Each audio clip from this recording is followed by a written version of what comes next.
Hey everybody and welcome to Indie Film Cafe. I'm your host Jonathan Moody and I'm here with special guest Christopher R. Mihm. All right, and we're going to be talking about his films. I guess you can check them out right here.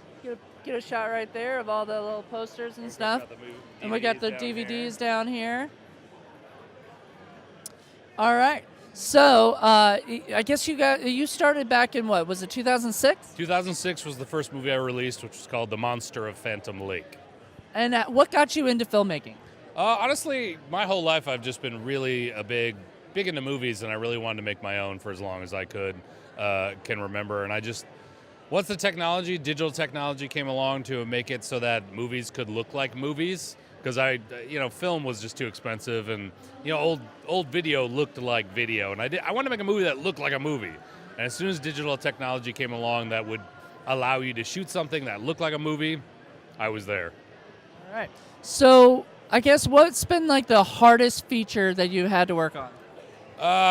There was a movie I made called Attack of the Moon Zombies. The entire thing is shot on sets built in my basement. And we ended up building, I think, 16 or 17 different sets. And so what we'd have to do, because we had one little space, is we'd have to build this set, which would take several days, shoot on it, get everything we needed, then tear it down and build a new one. And so it became this constant process of building, shooting, tearing down, building, shooting, tearing down, and it just took a really long time. Now, I try to put out a movie a year, and so I was under this sort of deadline of trying to get it out. So that one, it just took a really long time, and it became sort of an endurance test of trying to get it done in time to release it to then work on the next one. So that one was probably the hardest one I had to make, just for the sheer amount of time and effort that went into it. All right. So what's been the easiest one you had to shoot?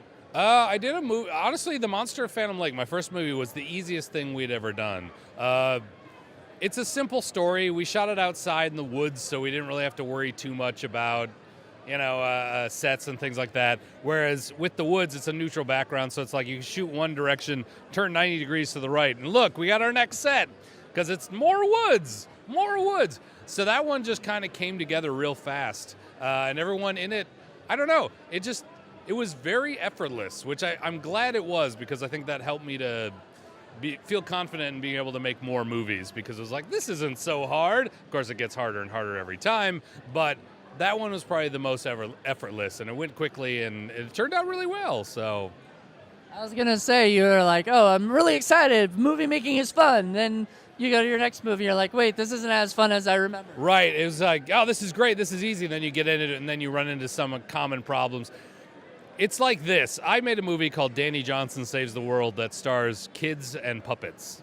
Two things you probably shouldn't be working with. They always say, the hardest thing to do is to work with kids and pets, and puppets should be third. The first day I shot that movie, all the kids were in great, on their best behavior. It was super smooth. The puppets work, and I was like, I don't know what they say. I literally thought, I don't know why they say that it's so hard to work with kids. I had a great time.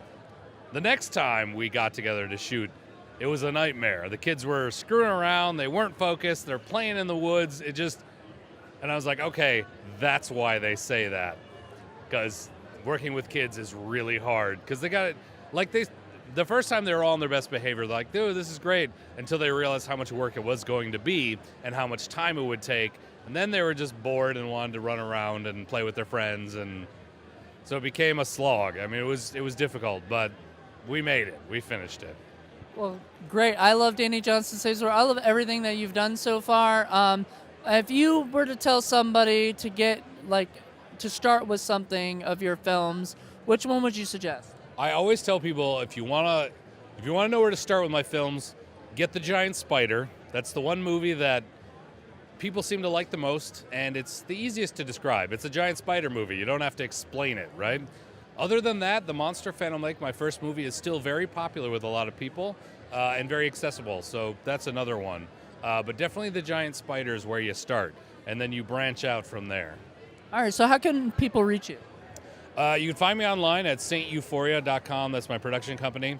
If you can't remember or can't spell Euphoria, go to thegiantspider.com. It'll get you there. Otherwise, find me on social media, Facebook, Twitter, all that stuff. All right. Well, thank you so much. And are you working on anything now? Yeah, I'm actually working on 2 films right now. I'm working on a post-apocalyptic spaghetti western called Guns of the Apocalypse. We're almost done shooting that. And I'm also working on another movie called Queen of Snakes. Oh, wow. Both sound awesome. They're gonna be good. I'm really excited with what we're getting. Well, thank you so much. And everybody check out his stuff. Yeah, thank you guys. Bye.